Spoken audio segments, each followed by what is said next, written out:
The rain hammered against the clay roof, a relentless rhythm mirroring the turmoil within Layla's heart. Inside, the small room was dim, lit only by the flickering oil lamp casting long, dancing shadows.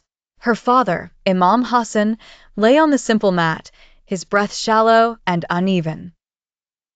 The fever, a cruel visitor brought by the monsoon's damp chill, held him in its relentless grip.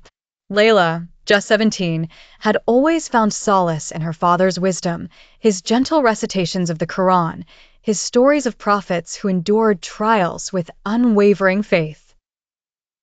Now, his voice was a mere whisper, his once strong hands frail and trembling. Her mother had passed away years ago, leaving Layla and her father alone.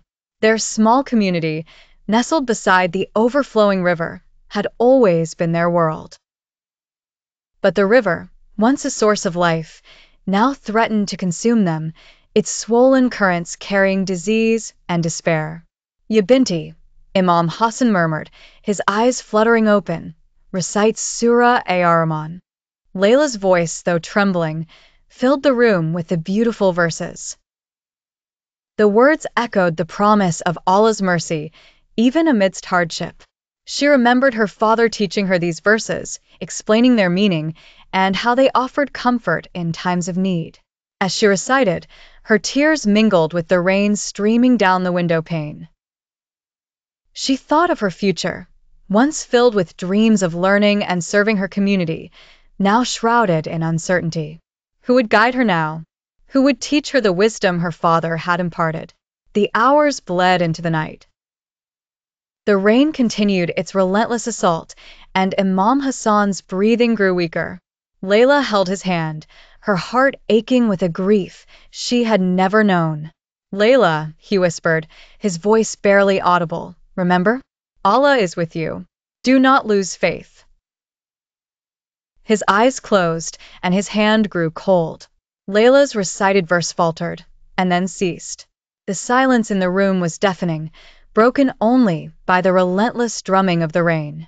She bowed her head, her tears falling onto her father's still hand. The storm raged outside, a reflection of the storm within her soul. She prayed, not for the storm to cease, but for the strength to endure it. She prayed for the peace that only faith could bring, even in the midst of profound loss. The next morning, the rain had subsided. The sky, though still gray, held a fragile promise of light. Layla, her face pale and her eyes red, prepared her father for his final journey. The river, still swollen and turbulent, carried the echoes of her whispered prayers, a lament for a father, a teacher, a guide, now gone. And within the deepest sorrow, Layla knew, the seed of faith, planted by her father, would begin to sprout.